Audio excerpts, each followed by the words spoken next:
गुण ते एहि भांति बढ़े, नाम प्रभाव अपार, कहूँ नाम बड़ राम ते, निज विचार अनुसार। आप सभी के हृदय में विराजमान प्रभु को सादर प्रणाम करती हूँ। आज का विषय भगवान या भगवान का नाम, इन दोनों में से क्या चुनना चाहिए, इन दोनों में से क्या बड़ा है। अगर इस भव सिंधु से पार जाना है तो हमें किसका चुनाव करना चाहिए, भगवान को पकड़ना चाहिए या भगवान के नाम को पकड़ लेना चाहिए। सर्वसुलभ क्या है। तो आइए इसी विषय पर सत्संग करते हैं, आपके साथ चर्चा करते हैं। तो कथा की शुरुआत करते हैं। सियावर रामचंद्र की जय, पवन सुत हनुमान की जय।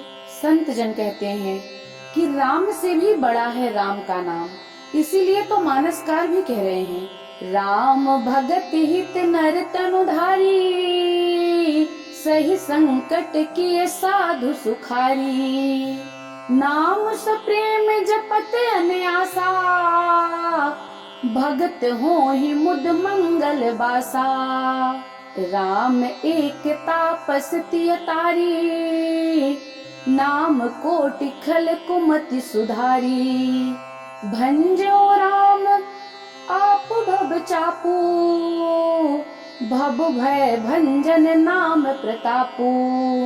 इसका अर्थ क्या है। श्री रामचंद्र जी ने भक्तों के हित के लिए मनुष्य का शरीर धारण किया है। भगवान को हमारी आवश्यकता है कि हमें भगवान की आवश्यकता है।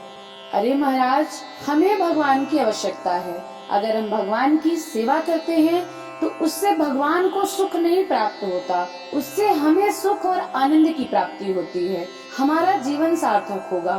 तो भगवान के लिए हम कुछ नहीं कर रहे हैं, हमें ऐसा बिल्कुल नहीं सोचना चाहिए कि हम भगवान के लिए कुछ कर रहे हैं, हम खुद के लिए कुछ कर रहे हैं। इस भव सिंधु से पार जाने के लिए सेवा ही एक माध्यम है, भगवान ही एक माध्यम है, भगवान का नाम ही एक माध्यम है। भगवान तो हमारे लिए साकार होते हैं, भगवान भक्तों के लिए साकार होते हैं, साधु संतों के लिए साकार होते हैं, इस धरा को पावन करने के लिए साकार होते हैं। भगवान खुद के लिए साकार नहीं हो रहे हैं। और भगवान की सेवा वही अच्छी है जो सुख प्रदान करती है, जो सहज भाव से होती है। सेवा में विधि और निषेध होता है, तो फिर क्या किया जाए, सेवा भी कठिन होती है। भगवान की सेवा तो फिर भी सहज है, लेकिन साधुओं की सेवा, संतों की सेवा, गुरुओं की सेवा, ये सबसे कठिन है। क्यों? क्योंकि वहाँ पर हमारे अहंकार पे प्रहार होता है, हमें टोका टाकी की जाती है। और भगवान की सेवा में भगवान तो हमेशा मुस्कुराते रहते हैं, भगवान तो अपने निज स्वभाव में ही रहते हैं। और भगवान का स्वभाव क्या है? मुस्कान, सदा मुस्कुराते रहते हैं। तो हम बात क्या कर रहे थे कि भगवान को पकड़ना चाहिए या भगवत नाम को पकड़ना चाहिए। भगवान तो किसी किसी को मिलते हैं, और भगवान जिसको मिलते हैं वो उन्हीं को तारते हैं। लेकिन भगवान का जो नाम होता है वो सर्वकाल उपस्थित होता है, और वो दुष्ट को भी तार देता है और संतों को भी तार देता है। तो क्यों ना भगवान के नाम को पकड़ लिया जाए। राम, कृष्ण, राधा, श्याम, कुछ भी जिसे जो नाम रुचे वह नाम पकड़ लेना चाहिए। अपने इष्ट को, जिस पर जिसकी श्रद्धा हो, आस्था हो, पूर्ण विश्वास हो, उसे अपना इष्ट बना लेना चाहिए। भगवान और भगवान के नाम में सर्वश्रेष्ठ है भगवान का नाम। इसका उदाहरण भी चौपाइयों के द्वारा मैं आपको आगे देती जाऊंगी। कृपया पूरे श्रद्धा और भाव से इसका श्रवण करें, कुछ तो अंतर तिमिर मिटेगा। जो प्रभु का नाम है वह करोड़ों दुष्टों और भक्तों को तार देता है। भगवान का नाम अपने भक्तों के दोष, दुख और दुराशयों को इस तरह नाश कर देता है जैसे सूर्य रात्रि का। भगवान स्वयं भक्तों को तारते हैं, संतों को तारते हैं, लेकिन भगवान का नाम सब पूरे संसार को तार देता है, सबके भयों का सहज नाश कर देता है। दंडक बन प्रभु कीन्ह सुहावन, जन मन अमित नाम किए पावन। निश्चर निकर दले रघुनंदन, नाम सकल कल कलुष निकंदन। भगवान श्री राम जी भयानक दंडक वन को सुहावना बना दिए, परंतु उनका नाम असंख्य मनुष्यों के मनों को पवित्र कर दिया। श्री रघुनाथ जी ने राक्षसों के समूह को मारे, परंतु नाम तो कलयुग के सारे पापों की जड़ को ही उखाड़ के फेंकने वाला है। मानसकार तो यह भी कहते हैं कि भगवान का नाम लेते ही भव सिंधु सूख जाता है। नाम लेत भव सिंधु सुखाही, करहु विचार सुजन मन माही। संतों का कहना है कि भगवान के नाम लेने से संसार रूपी समुद्र सूख जाता है। इसलिए तो मेरे तुलसी बाबा यही कह रहे हैं, कलयुग के बल नाम आधारा, सुमिर सुमिर नर उतरहि पारा। कलयुग में तो सिर्फ नाम ही एक आधार है। इस कलयुग में सर्वश्रेष्ठ साधन, सर्वश्रेष्ठ कुछ है तो भगवान का नाम है, कीर्तन है, भजन है, कथा है। भगवान को मत पकड़ो, भगवान के नाम को पकड़ लो, भगवान की लीला का स्मरण करो। कोई जप नहीं, कोई योग नहीं, कोई व्रत नहीं, कोई नियम नहीं, कोई साधन नहीं, केवल भगवान पर आस्था रखो और भगवान का कीर्तन करो, नाम जपो। जिसका जिस तरह से मन लगे, जिस पे मन लगे वह कार्य करो, लेकिन सद कार्य करो, सत्कर्म करो। और भगवान का स्मरण, कथा श्रवण, पूजन, भगवान का नाम सर्वश्रेष्ठ सदकर्म है। इससे बड़ा कोई सत्कर्म नहीं हो सकता। आत्म कल्याण चाहते हैं तो भगवान के आश्रय हो जाइए, भगवान के नाम के आश्रय हो जाइए। तो महाराज ज्यादा तामझाम में पड़ना सही नहीं है। जितना तामझाम जीवन में होगा उतना ही भटकाव होगा, उतना ही दुख होगा, उतना ही क्लेश होगा। इसलिए ज्यादा तामझाम ना फैलाने की कोशिश करें। केवल भगवान की कथा का श्रवण कर लें और कथा भी नहीं मिले, कथा में भी मन नहीं लगे तो केवल राम राम राम सीता राम नाम के सहारे हो जाएं, कीर्तन करने लगे, भजन करने लगे, भगवान के आश्रित हो जाएं। अगर हम नाम को भी पकड़ लेते हैं तो यह भव सिंधु, यह जो संसार सागर के समान फैला हुआ है, यह गाय के खुर के समान हो जाएगा और हमारा जीवन सार्थक हो जाएगा। हम इस भव सिंधु से बड़ी सरलता से पार हो जाएंगे। जो मनुष्य भगवान के आश्रित होता है या भगवत नाम के आश्रित होता है, उसकी रक्षा सर्वकाल नाम भगवान जरूर करते हैं। और फिर कलयुग में तो यही एक आधार है। इसीलिए महाराज मानसकार और भगवान शिव स्वयं प्रमाण देते हुए कह रहे हैं, ब्रह्म राम ते नाम बड़े, बरदायक वरदान, रामचरित सत कोटि मह, लिय महेश जिय जान। अर्थात निर्गुण सगुण ब्रह्म दोनों से बड़ा राम का नाम है। यह तो वरदान देने वाले को भी वरदान देता है। इसीलिए शिव जी 100 करोड़ रामचरित्र में से राम नाम को ग्रहण कर लिए प्रसाद के रूप में। इसी प्रसाद से भगवान शंभु अविनाशी हो गए। अमंगल वेश होने के बाद भी मंगल की खान हो गए, मंगल की राशि हो गए। और जितने भी सिद्ध योगी गण और संत हैं, वे सब नाम के प्रसाद से ही तो ब्रह्मानंद को भोग रहे हैं। नाम प्रसाद शंभु अविनाशी, साजु अमंगल मंगल राशि, शुक सनकादि सिद्ध मुनि जोगी, नाम प्रसाद ब्रह्म सुख भोगी। नाम के प्रसाद से ही शिव जी, सिद्धगण, सनकादि सब ब्रह्मानंद को भोग रहे हैं। नारद जान्यौ नाम प्रतापू, जग प्रिय हरि हरि हर प्रिय आपू, नाम जपत प्रभु केन प्रसादो, भगत शिरोमणि भे प्रहलादो।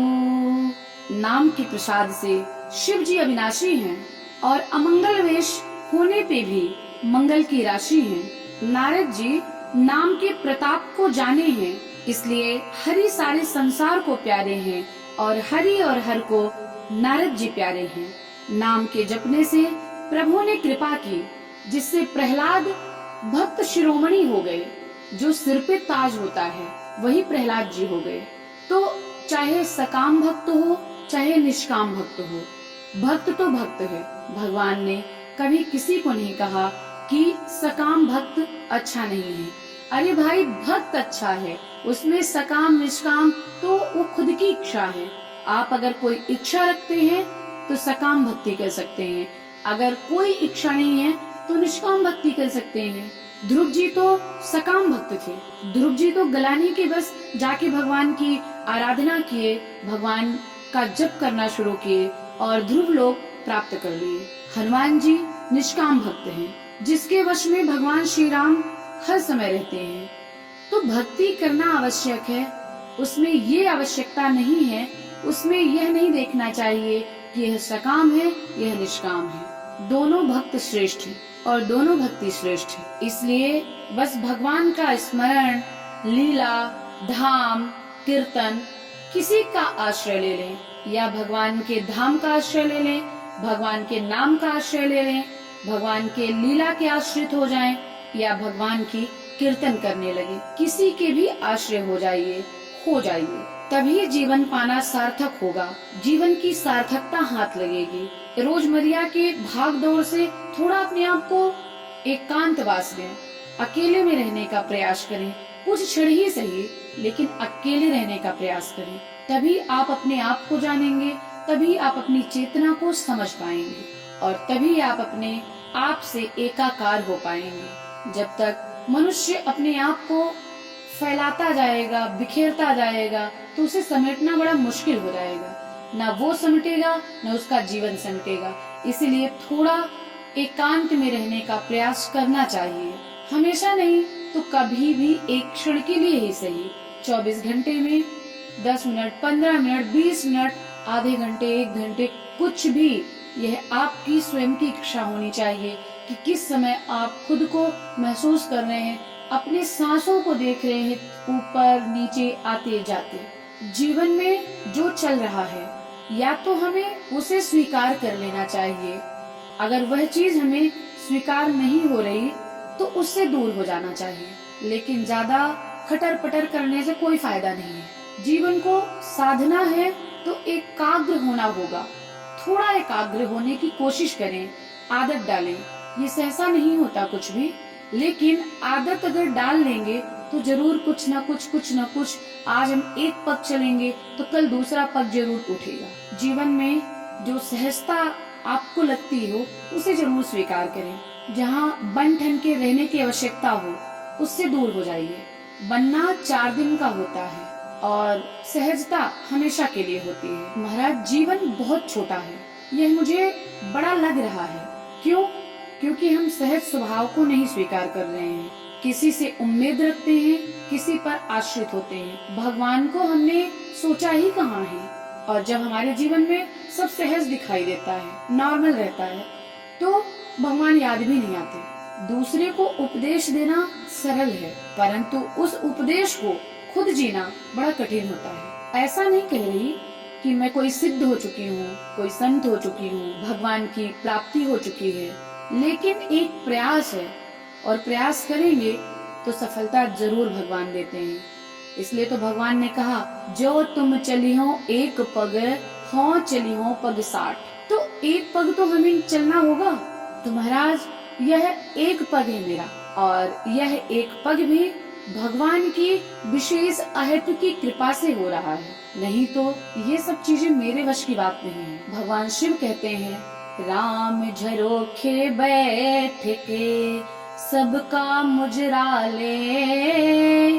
अर्थात भगवान राम सब कर रहे हैं और वो झरोखे में बैठे हुए हैं, वो सबको देख रहे हैं, सबको खेल रहे हैं, सबसे खिलवा रहे हैं। तो हम और आप माध्यम हो सकते हैं, खेल तो कोई और खेल रहा है। कि भगवान को मत ढूंढो भाई, भगवान के नाम को पकड़ लो।